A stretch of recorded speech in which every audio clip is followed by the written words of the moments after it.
நாம் ஒரு ஈஸியான instant at the same time வந்து பேச்சுலர்ஸ் ரெசிபி தான் பார்க்க போகிறோம். ரொம்ப குவிக்கான ரசம் ரெசிபி. ஃபஸ்ட் இதுக்கு என்னென்ன இன்க்ரீடியன்ட்ஸ் தேவைன்றதை பார்த்துடலாம். 1 ஸ்பூன் அளவுக்கு கொத்தமல்லி, வர கொத்தமல்லி எடுத்திருக்கேன். 1 டீஸ்பூன் வந்து மிளகு, 1 டீஸ்பூன் ஜீரகம், 1 டீஸ்பூன் துவரம் பருப்பு, காரத்துக்கு தேவையான அளவு மிளகாய், 2 மிளகாய் எடுத்திருக்கேன், 2 தக்காளி, 10லேருந்து 15 பல் பூண்டு எடுத்துக்கலாம். அதுக்கப்புறமா பெருங்காயம். இது எல்லாம் தான் தேவையான இன்க்ரீடியன்ட்ஸ். ஃபஸ்ட்டு ரசம் செய்ய ஸ்டார்ட் பண்ணுறதுக்கு முன்னாடி ஒரு லெமன் சைஸ் புளியை வந்து இதில் ஊற வச்சிடலாம்.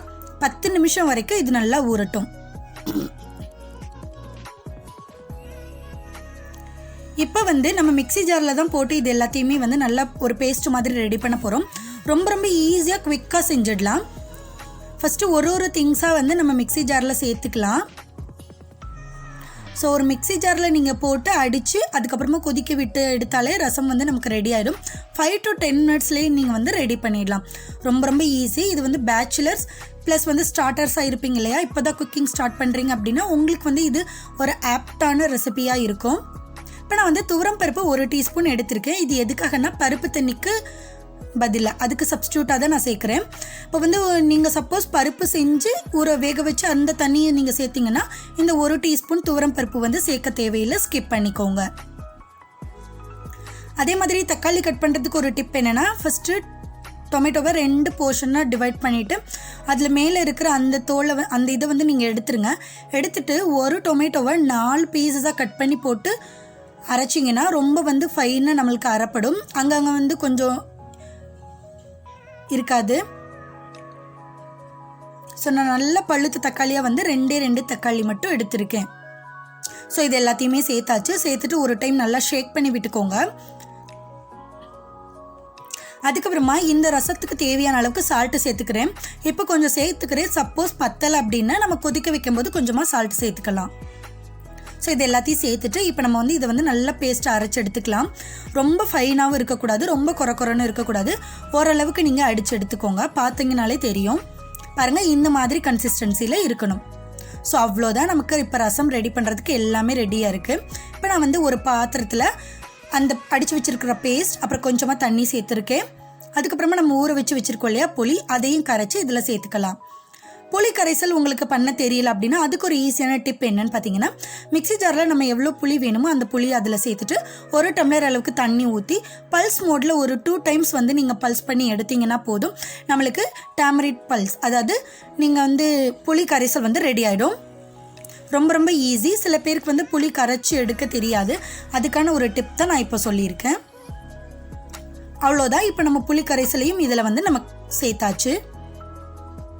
அதுக்கப்புறமா ரசத்துக்கு தேவையான அளவுக்கு மஞ்சள் தூள் சேர்த்துக்கிறேன்.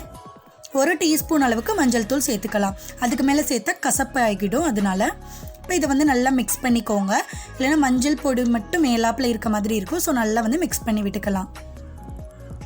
பெருங்காயம் வந்து 1 பிஞ்ச் அளவுக்கு சேர்த்துக்கலாம்.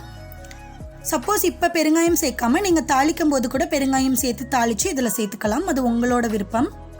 இப்போ இதையும் நல்லா மிக்ஸ் பண்ணி விட்டுட்டு தேவையான அளவு தண்ணி ஊற்றிக்கோங்க. ரசம் எப்பயுமே வந்து நல்ல வாட்டர் கன்சிஸ்டன்சியாக இருக்கணும். நல்ல வாட்டரியாக இருந்தால் தான் நல்லாயிருக்கும் ரசம். இல்லைன்னா குழம்பு மாதிரி ஆகிடும். அவ்வளோதான். இப்போ நமக்கு ரசம் ரெடி ஆகிடுச்சு. இதை வந்து அப்படியே கொதிக்க வச்சிட வேண்டியதான். கொத்தமல்லி இலைகள் இருந்துச்சுன்னா அது இந்த ஸ்டேஜ்லேயே வந்து நீங்கள் கட் பண்ணி சேர்த்துக்கலாம். தண்டையும் சேர்த்தே போடுங்க கொத்தமல்லியில். அதுதான் வந்து டேஸ்ட் நல்லாயிருக்கும். அது ஹெல்த்தியும் கூட. தண்டை வந்து வேஸ்ட் பண்ணிட வேண்டாம். இப்போ நம்ம ஸ்டவ் ஆன் பண்ணி அதில் வந்து இந்த ரசமை வச்சிடலாம். இதோட பச்சை ஸ்மெல்லாம் நல்லா போகிற அளவுக்கு குக் பண்ணிக்கோங்க. ஒரு 5 மினிட்ஸ் தான் ஆகும். ஈஸியாக வந்து பச்சை ஸ்மெல் எல்லாமே போயிடும். ஏன்னா நம்ம எல்லாமே பேஸ்ட் மாதிரி அடித்து சேர்த்துருக்கிறதுனால வேகிறது ஈஸி. இந்த ஸ்டேஜில் உப்பு காரம் செக் பண்ணிக்கோங்க. உப்பு கம்மியாக இருந்தால் சால்ட்டு சேர்த்துக்கோங்க. சப்போஸ் காரம் கம்மியாக இருந்துச்சுன்னா மிளகாய்த்தூள் சேர்க்கக்கூடாது. அதுக்கு பதிலாக 2 வரமிளகாய் இல்லை 1 வரமிளகாய், காரம் எவ்வளோ தேவையோ அதை 2-3 பீசஸை கட் பண்ணி இதில் சேர்த்துக்கோங்க. இப்போ இந்த மாதிரி நுர ததும்பி வரும்போது அடுப்பை வந்து சிம் பண்ணிடலாம். ஏன்னா ரொம்ப பொங்கி வரும். அதனால சிம் பண்ணிவிட்டு ஒரு 2 மினிட்ஸ் குக் பண்ணாலே போதும். நமக்கு ரசம் வந்து ரெடி ஆகிடும்.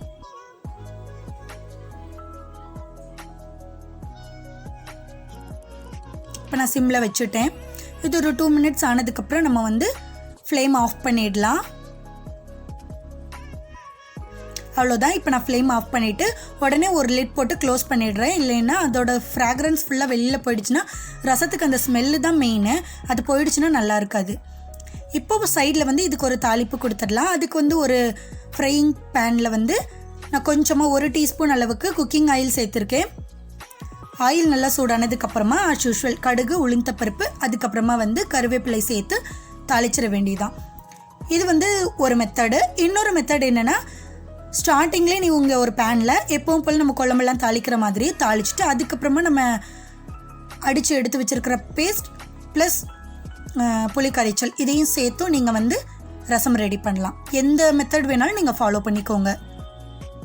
ஸோ இப்போ கடுகு வந்து நல்லா பொரிஞ்சிருச்சு. இந்த ஸ்டேஜில் வந்து கருவேப்பிலை சேர்த்துக்கலாம்.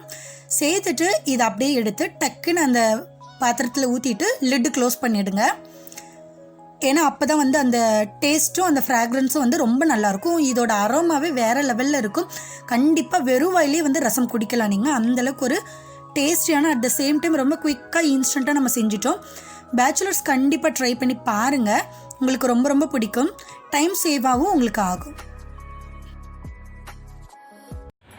இந்த ரெசிபி உங்கள் எல்லாருக்கும் பிடிச்சிருக்கும் நம்புறேன். மறக்காமல் வீட்டில் ட்ரை பண்ணி பாருங்கள். வீட்டில் ட்ரை பண்ணி பார்த்துட்டு எப்படி வந்ததுன்றதை எனக்கு கமெண்ட் பண்ணுங்கள். நெக்ஸ்ட் ஒரு இன்ட்ரெஸ்டிங்கான வீடியோவோட மீட் பண்ணுறேன்.